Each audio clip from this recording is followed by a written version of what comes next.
everybody. Welcome on in to Two Fat Drunks, the world's least watched internet show. I'm JDV. Everyone hates it. I'm more pig. There you go. And so we're going to talk about some Thanksgiving movies here, some movies that are great to watch during the Thanksgiving season. Okay. And we're going to talk about which is the best war movie from the 70s. Is it The Dirty Dozen?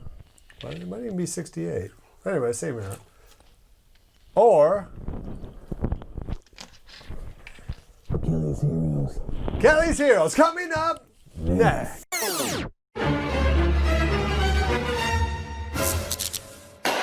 Hey, well, so welcome on into another Two Fat Drunks, man. Another episode there, huh? He's already spilled a beer, then managed not to see half the beer, then drink a gallon of water during the opening. Huh? What? That's why we have 50 viewers.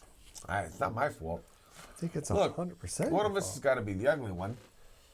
Yeah, one of us has got to be the black one. All right, so we are now about, I don't know, a week, 10 days till Thanksgiving when this airs of 2020. You know, luckily it's been such a mellow year that I'm sure it's going to be a big turnout and no one's going to yell at each other. It's going to be great. Anyway, when you're not having a great time with your family, not worrying about 2021 at all, You can put this show on. you should watch The Dirty Dozen. Oh, and movies. And or Kelly's Heroes, and then decide for yourself, what is the greatest movie? Kelly's Heroes. Dirty Dozen. Dirty Dozen. So they were made about 5-6 years apart. That is correct. And I'm guessing that Kelly's Heroes does not get made if not for the Dirty Dozen's massive. It has to be. Well, so anyway, before we dive into it, hope you guys are going to have a good Thanksgiving. We probably will record a couple more shows before the end of the month if the electricity stays on.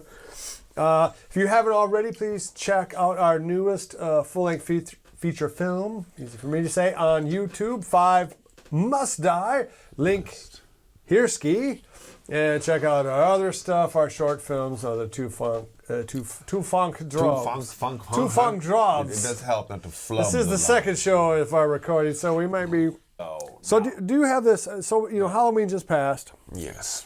It's a big time of year for a horror movie company and everything. Of course, I love Halloween. So a lot of huge effort. But as soon as November 1st happens, I don't want to have anything to do with horror movies. I just want to watch movies about war and spy movies. That's all I care about. Maybe some comedies in there, but mostly I just want to watch World War II movies. Sure, because or James Bond.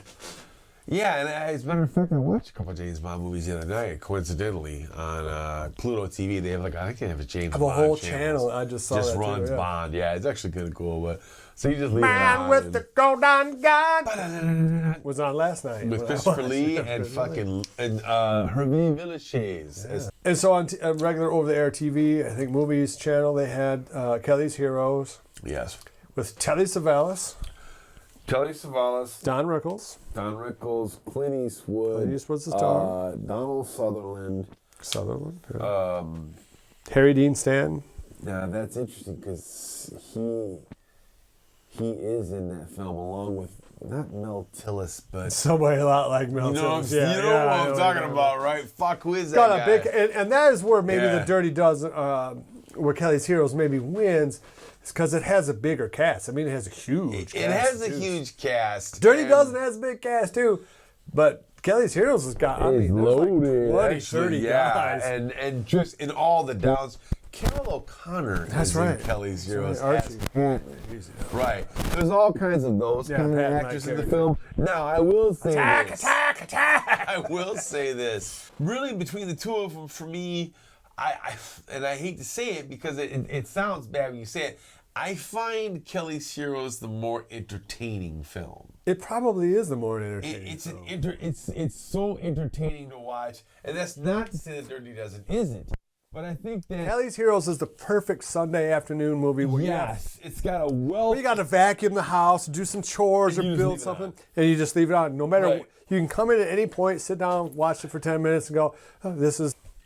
Come on, Lee Marvin is at his most Lee Marvin in The Dirty Dozen. And you got Clint Walker. Look a little tough on I love Jim. I love Jim Brown, man. There is something about Jim Brown and those movies, like Winchester 77, whatever the hell movie he's in. Oh, he's badass. He's great. I buy him even in a Western, and I certainly buy him in this part. Oh, Jim Brown's great. He was a very charismatic actor. But even with Charles Bronson. Yeah, Chuck Bronson. When he walks in the bathroom. Everybody's slipping on soap. You're in the way. Fucking water slaw, right? They're beating his ass. He's just giving him his rank and serial number. So there probably is more actual star firepower in terms of stars in the Dirty Dozen. You could put in other actors in that film. Does not lose much. You cannot lose Lee Marvin in the Dirty Dozen. He's so perfectly cast in that part, whereas Clint is just well cast. I mean, Clint is well cast among a bunch of other well cast. Would you buy Robert Shaw in that same role? Yeah, you would. Probably.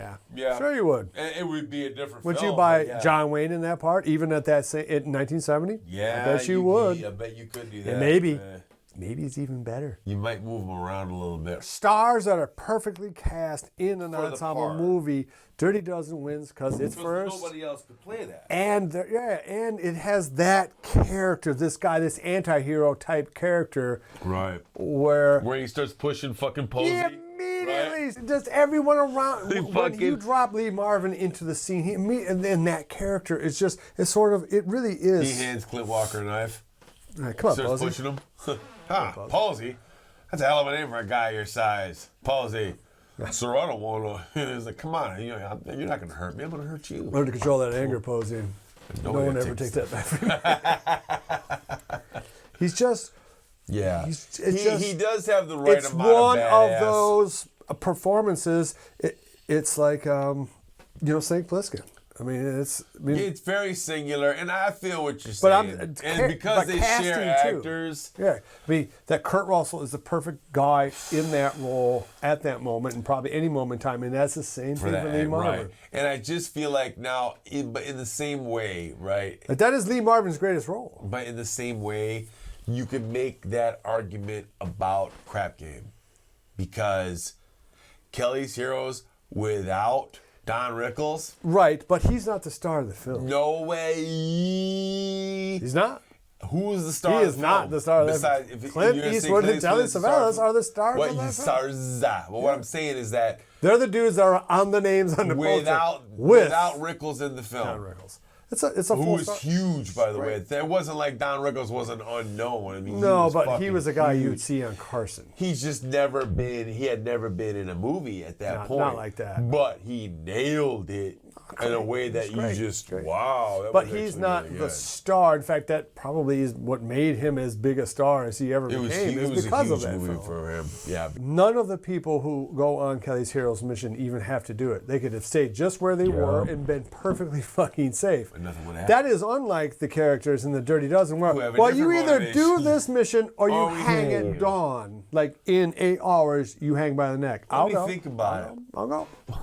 Hey, I'll go on the so mission. it's a more gritty, grim film, and I just tend to navigate to anything if all things being equal, and they are almost exactly equal in production value, stars. And I don't feel like, oh wow, film stock, film techniques. It's all very, very similar. There's no way I could put one above the other. It's crazy. But that's why it's better to me. Is that it's just a grittier, meaner film with a better overall guy in a really cool part. Because I don't want to be Crap Game. I want to be Lee Marvin. But then again, I love Crap Game watching him. I just find it more entertaining. I mean, it is. It probably is more entertaining. I feel like it's just Kelly's Heroes.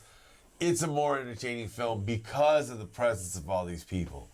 I mean, for as good as the chemistry Okay, all right. So we'll wrap up the episode with this.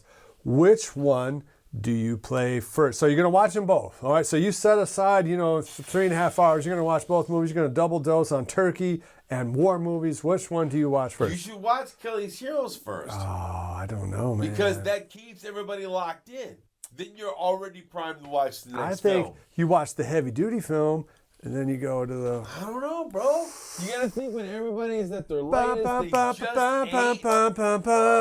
Oh, you're saying with everybody... Right, everybody's there, and they just ate. For sure. Throw on Kelly's Heroes. If you're watching it with multiple people. Right. and then it leaves you. And then What if it's just you?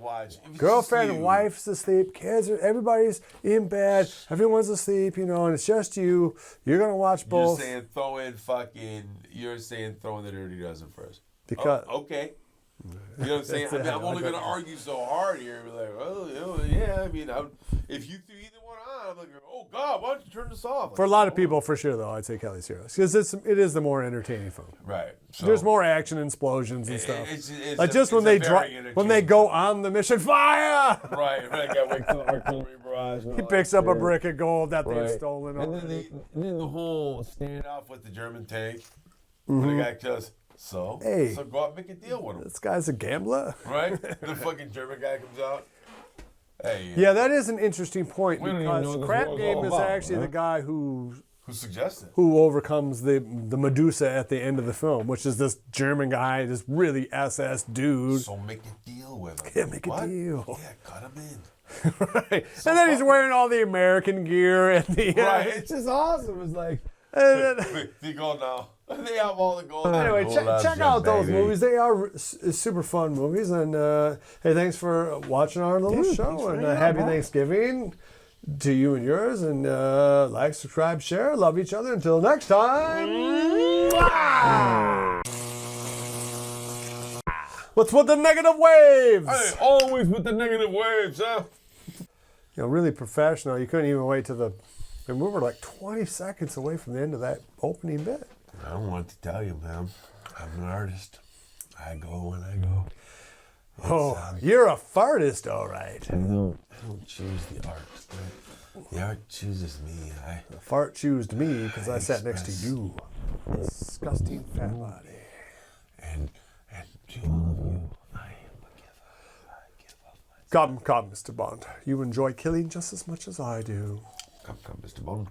You get just as much pleasure from killing as I do. Come, Mr. Bond. You get just as much pleasure from killing as I do. Come, Mr. Bond. You get just as much pleasure from killing as I do. Come, Mr. Bond. You get just as much pleasure from killing as I do.